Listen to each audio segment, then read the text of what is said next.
Welcome to Between Homes, an original real estate blog where we're going to go over all the steps you need to buy, sell, or rent your first home. Welcome back, everybody. Thank you for joining us at Between Homes. Today I have Stephanie here from CNT Mortgage, and she's just going to tell us a little bit about what she thinks about the market.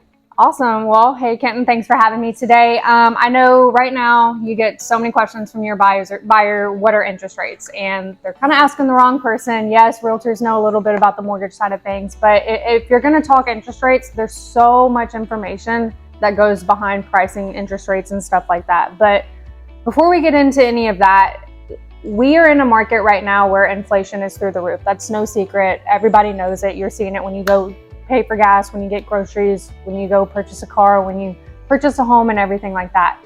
This week is kind of a scary week, so to speak. The Fed meets tomorrow and more than likely they're going to raise interest rates. What you guys need to know as consumers, despite what the media says, Fed fund rates do not correlate with mortgage rates. So sometimes when the Fed raises rates, we'll see mortgage rates go up, down, or they won't do anything. The Fed fund rate has to do with banks lending money overnight. It's more short-term rates as opposed to long-term mortgages. With that being said, more than likely we might see interest rates go up on mortgages just a little bit, still to combat inflation. With that being said, and I'm sure you've noticed this too, is you see home prices come down as opposed to where they were a few months ago. So a few months ago, people were paying through the roof for home prices and rates were a little bit lower, and now it's kind of flip-flopped a little bit. You know, rates have trickled up a little bit and home prices have come down. So it's kind of a give and take what we're seeing in the market right now. Okay, and one of the big things I know that I hear as a real estate agent and other lenders always tell me is you marry the home and you date the rate. Do you kind of want to get into that a little bit? Yeah, so I had a conversation with a buyer of mine the other day, and her friend basically told her it is not the time to buy, do not buy, based off no facts, no information or anything like that. And if it makes sense for you, it makes sense for you. When you purchase a home, you may be in the home for 30 years, but you're not going to be in that mortgage for 30 years. More than likely, you're going to refinance. And we're in a market where, yes, rates have gone up more than what we're used to. They shouldn't have stayed as low for as long as they did. Just kind of want to throw that in there. But yes, you'll stay in the home for as long as you want, and then you'll refinance into a low rate down the road. So there are options. And you'll get into a lot of people saying that's still not a good idea. Well, rent, you know, the interest rate on rent's 100%. So there's different ways to look at it, and it may not make sense for everybody to purchase a home right now, and that's okay. That's why you need to talk to professionals so we can kind of guide you and figure out what's important to you. So let's say I have a client and they want to get started on finding out if they can, afford to buy a home. They want to, talk to a loan officer. A lot of the times people associate loan officer with this big scary thing. Yeah. I know we just got out of Halloween, but this monster, it's this person who's just taking money and they don't care and they don't have billings. So what do you have to kind of combat those rumors? Because obviously I know we get lunch, we get coffee, and she hasn't tried to hurt me once. Yeah, so. No, I try not to. No, I try to take a step back. If I didn't do this for a living, how would I feel? Talking to a real estate agent or talking to a lender. 9 times out of 10, buyers are going to go to real estate agents first. It's just the way it is. They want to go look at homes. They're excited. Last thing I want my clients to do is fall in love with a home that they cannot afford. So yes, I do a full pre-approval. I like to see all documents. It's not just an application that I do. I need to see everything and verify it. If you're working with a lender that hasn't asked for any documents and they said you're approved, call somebody else. Just get a second opinion, because it's not the way the process works. So there are a lot of bad lenders out there. There's a lot of bad agents out there as well. And it's just talk to a few different lenders. Don't talk to just the first one that you talk to, or don't stick with the first one that you talk to.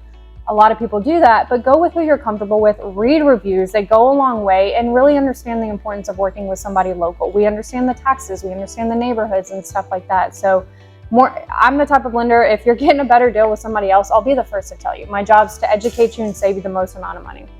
And so one of the things I always like to tell my clients, and you'll probably back it up as well, when you're shopping lenders, you have a window, correct, to shop lenders without it having constant heavy hits on your credit. Because I know that's what a lot of people say is, I don't want to have my credit ran 6 or 8 times because, it's going to drop my score and all of a sudden I can't afford a house. Yeah. So what is that window exactly? So it's anywhere between 30 and 45 days. There's really no exact number on it. So the bureaus understand that when you're looking for a home, you're going to shop for a mortgage. So within that time frame, it's really only going to count as one credit hit towards your credit report. So you're not going to see anything drop drastically. I get it. I don't want my credit touched 6 to 8 times either. And if you're shopping for a mortgage and you have that information and the lender is saying, I'm not going to give you any numbers until I can run your credit, just call a couple other people. Maybe talk to a different lender. But good to know. The last thing is just what everyone's always asking: where's it going? So where do you think these interest rates are going? You know, a lot of people are telling me we want to wait till next year to buy a house. We want to wait till the rates drop back down. Are they coming back down anytime soon? You know, when people tell me that they're shopping around or they're waiting, what are you shopping for? What are you waiting for? There is no perfect market at all, and that's just a fact. There is no perfect market. You can ask 8 different people about what they think the market's going to do over the next 6 months to a year, and you're going to get 8 different answers. Where I get my information, I really think over the next 6 months, should inflation start to come down a little bit, I think we'll see mortgage rates start to come down a little bit. Because at some point we have to see a balance. We still have to have homeownership affordable. It is a scary week, like I'd mentioned when we first started this. The Fed meets tomorrow, and then we have jobs report coming out this week. Jobs report is a big thing because the better our economy is doing, and the more jobs that are available, and the more people that are taking these jobs, that's a good indication that the market's doing good and that people can afford these higher rates. So there's so many different things to look at in terms of pricing a mortgage, shopping for a mortgage, and everything like that. Don't always listen to what your friends and family are telling you. And for those people waiting for the magic numbers that we saw in 2020, the 2%, are they coming back? Is that gone? Not anytime soon. And honestly, they think about what was going on. You know, we were going through a pandemic. The whole world was in a crisis, if you think about it. And so, yeah, we had to keep things affordable, and mortgage rates were just so low for so long, and look what happened because of it. So, just like any market, I don't think we're going to see a huge crash or anything like that. I know people are starting to get a little nervous because home prices are coming down a little bit, but it's simple supply and demand. It has nothing to do with the fact that the market's crashing. All right, perfect. Well, thank you so much for having us on and giving your insight. And I'll see you guys next week. We might follow back up on interest rates because I know there's a lot going on with the Fed, and that's going to be a big change on where it's going. So thank you so much for your time, Stephanie. You bet. Thank you.